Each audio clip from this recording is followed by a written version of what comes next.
Welcome to a deep dive into, well, the powder keg that is the Middle East right now. You've given us a stack of really urgent reports, and our mission today is to navigate through all the noise, the explosive details, really. We want to distill the truth from the spin, make sure you're truly informed on this incredibly high-stakes moment. Okay, let's unpack the fuse that was just lit. We're focusing on the immediate fallout from the U.S. military intervention, the Iran-Israel conflict. So on June 22nd, 2025, the U.S. launched Operation Midnight Hammer. These were precision strikes aimed at three crucial Iranian nuclear facilities. We're talking Fordo, Natanz, and Isfahan. And this marks a huge shift. I mean, it essentially brings the U.S. overtly into a conflict it had, well, until now, painstakingly tried to avoid. The operation itself used some pretty cutting-edge U.S. power, air and naval. You had B-2 bombers flying nonstop from Missouri, delivering these massive bunker buster bombs. The MO Delivered by B-2s, yeah. Yeah, Very specific capability. exactly. And hitting those deeply buried targets. Right. At the same time, Tomahawk missiles launched from a submarine, probably the USS Georgia. Right. And that combination, it signals precision, but also how critical they saw these targets. But that's where things immediately get, well, really murky. What's striking is just how different the damage assessments are. Completely conflicting. How so? Well, you have U.S. officials, President Trump included, initially saying the sites were, quote, completely and totally obliterated, Yeah. or had monumental damage.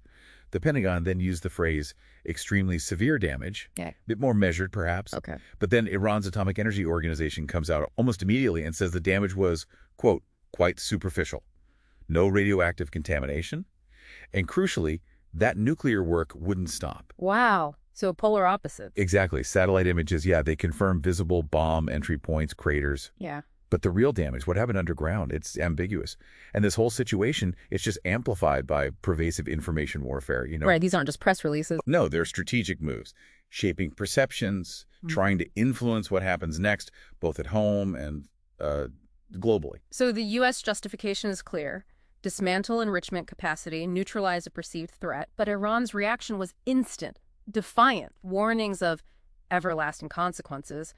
They even said the U.S. had, quote, decided to destroy diplomacy, implying. All-out war, yeah. Very strong language. So with these wildly different takes on the damage and these immediate harsh reactions, how does this complicate any path forward? Diplomatically, I mean. Well, it makes it incredibly difficult. Yeah. Thinking about those reactions, let's look at how the rest of the world responded, because unsurprisingly, the alarm bells went off everywhere. Yeah, I bet. The UN Secretary General said he was gravely alarmed, called it a dangerous escalation, a direct threat to international peace and security.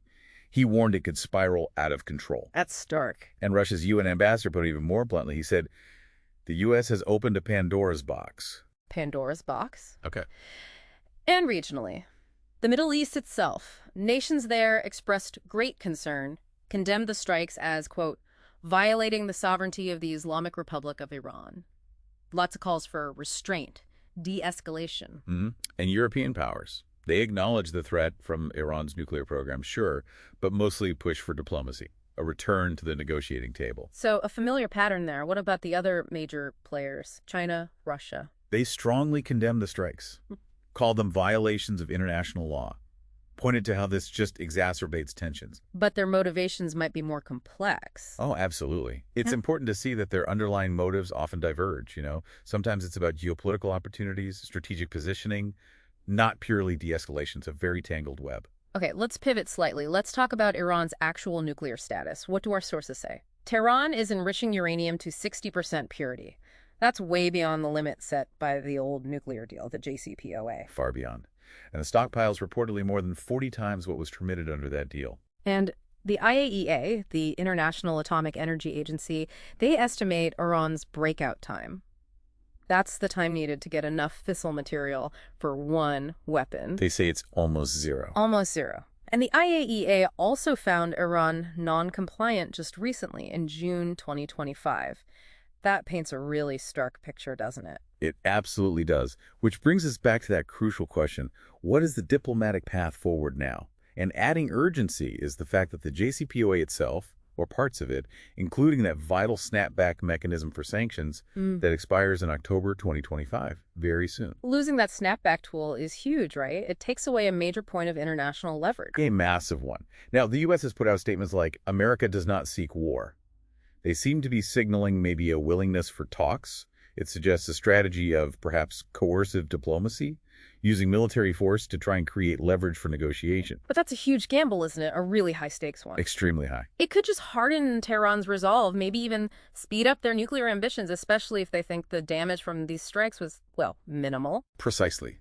That's the risk. And what about the ripple effects beyond the immediate region? Geopolitically, yeah, what are we seeing? Well, oil prices surged immediately. That raises concerns about the Strait of Hormuz again, that vital choke point for global oil supplies. Always a flashpoint. Always. Plus, this situation risks pulling U.S. focus and resources away from other conflicts like Ukraine. And it could actually strengthen that Iran-Russia-China axis. Russia, you could argue, quietly benefits from this kind of disorder. And ironically. Ironically, yes, these U.S. strikes might even end up strengthening the hardline factions within Iran itself, uniting them against, a common enemy. So after digging into all these layers, what's the takeaway? It really feels like the U.S. has opened that Pandora's box. We're in a new phase now, unpredictable, dangerous dynamics in the Middle East. The path forward seems to demand immediate, really concerted diplomatic effort from everyone involved. Well, absolutely. And considering everything we've discussed, the conflicting damage reports, the complex global reactions often driven by different motives, and just how urgent Iran's nuclear progress is, it makes you wonder, what do you, listening to this, think is the most crucial, maybe overlooked factor that will actually determine how this whole crisis unfolds?